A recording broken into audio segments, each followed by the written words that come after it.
Hey guys, it's Zeki from Tier 0 here, and today I bring you my Darkworld Danger profile. So, the aim of this deck is to make the most insane board as possible, as I will show in the replay before.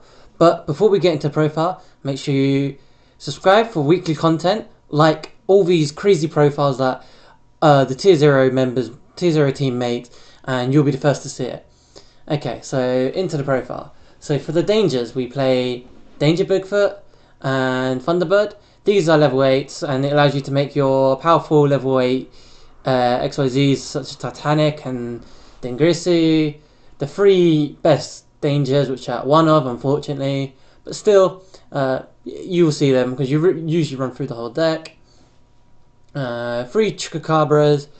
This is one of the good dangers after these three, including as well as Mothman. These will just allow you to grind through your deck, and past turn first danger activation, Chupacabra is really good, and Mothman's always good to get rid of them pesky Darkworlds that just insist on not being discarded.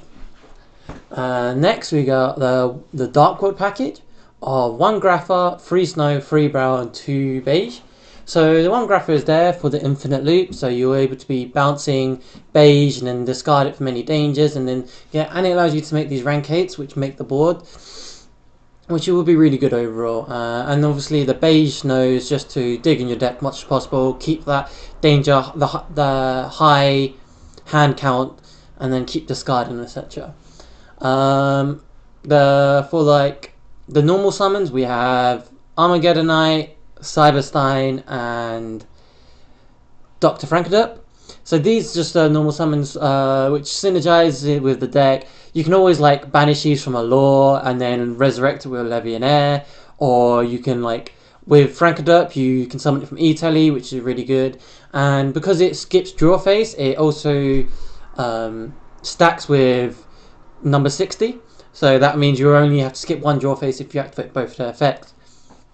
And for the dark targets that you can send Zephyros, which is also really good. Obviously Bounce of Danger, which is, it's good.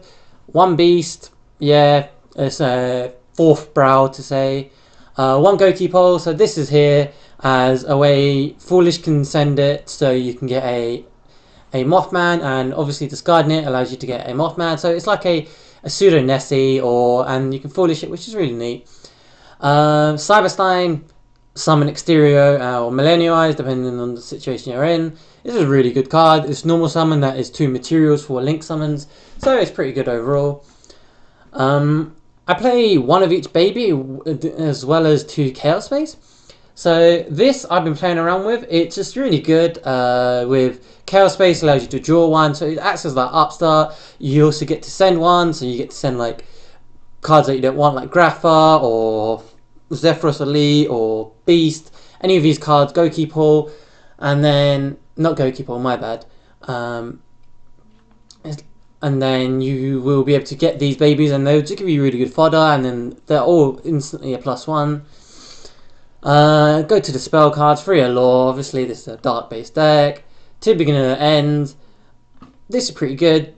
I wouldn't play 3, it's too much, you don't want to see it. Sometimes you have to keep it in hand just so you don't need your dangers to whiff, because you don't have these powerful dangers anymore that you can afford to hit itself. So sometimes you need to keep it in hand, so it's not the ideal one. Early game, you want to draw it. When you draw it, get 2 to 3 dangers on board, then you're able to set it.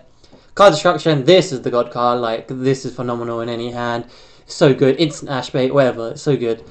E-Telly for the Frankendup. This is really good. 3 summon, level 3.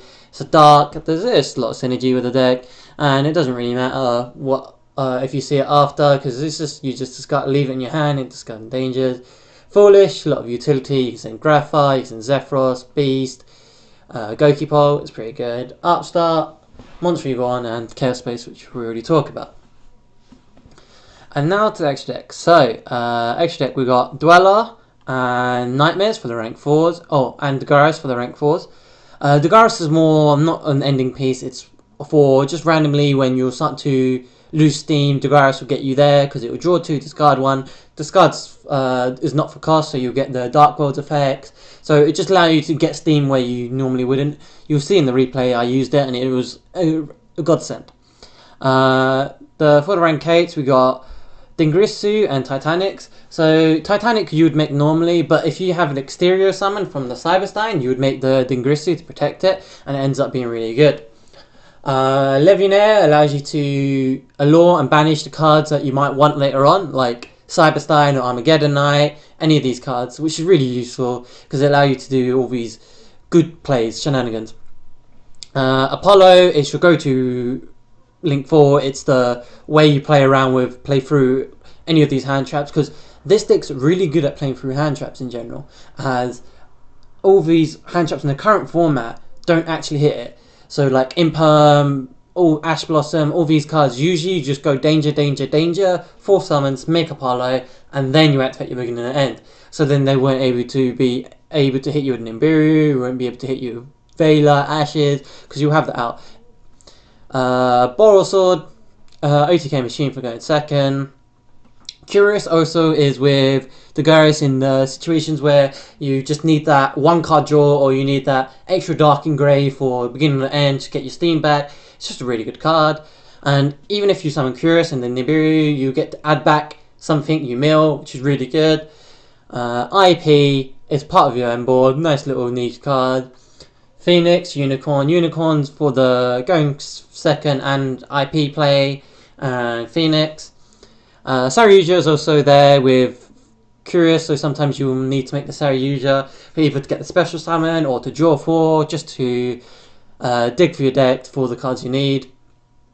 Exterio for the Cyberstein. Millennialize, so Millennialize is there for when you normal summon Cyberstein early game and you want to play around these hand traps, like for your beginning and end, etc. Just you summon Millennialize and then you carry on playing. For the side deck, it's really hard. It depends on the what meta and what you're expecting, but one basic thing you can definitely do is Imperial Order and Nightmare Griffin. Imperial Order is up to you. You can play Summon Limit, any of your floodgates of your choice.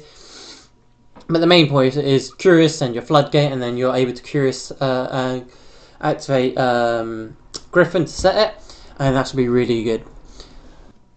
Now guys, I'll show you the board, what the most powerful board this deck can make. This, as you can see, isn't a great hand. I drew like 2 to 3 dangers, and these dangers can potentially get hit, and as you see, dangers do get hit, but I'll show you how I play it out, and I'll fast forward it just because it will get quite tedious with a lot of dice rolls, but I'll pause it in the important points to see why I did what I did. So as you see, beginning and end, I kept it in hand just because I didn't want it to didn't want my danger to whiff. So I'm doing left to right, 1 to 5, 1 to 6, left to right. So I'll play it out now.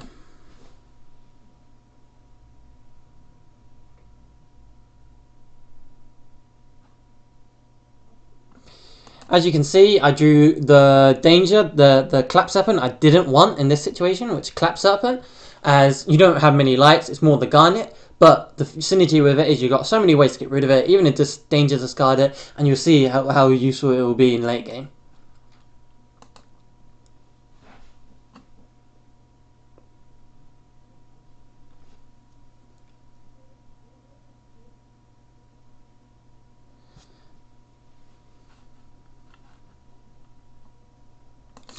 As you can see, I haven't activated anything for a Vela, Infinite, any of these cards couldn't be activated. Haven't got 5th summons, and now my 5th summon I summoned Apollo, and now I'm going to activate my beginning and end just to blow him out and then start getting the steam of the game.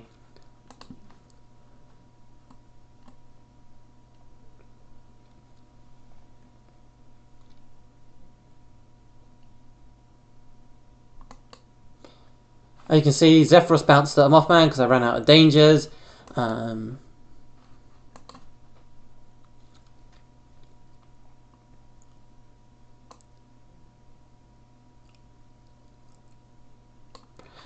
This is where the synergy of Chaos Space is phenomenal, because beginning and end banish Clap Serpent, Chaos Space discard something good like Beast and gets you to draw 1, and then you'll see how insane it becomes.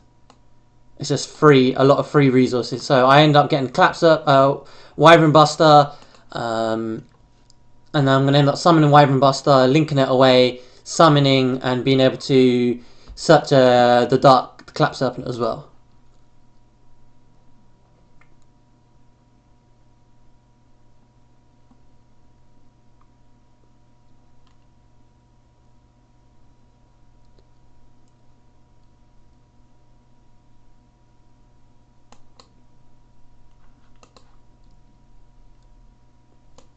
Now, as I recognize that I have all the pieces to the puzzle. I have the Cyberstein for the normal summon, because I haven't used the normal summon this turn to summon the exterior. So now I make the Dingrisi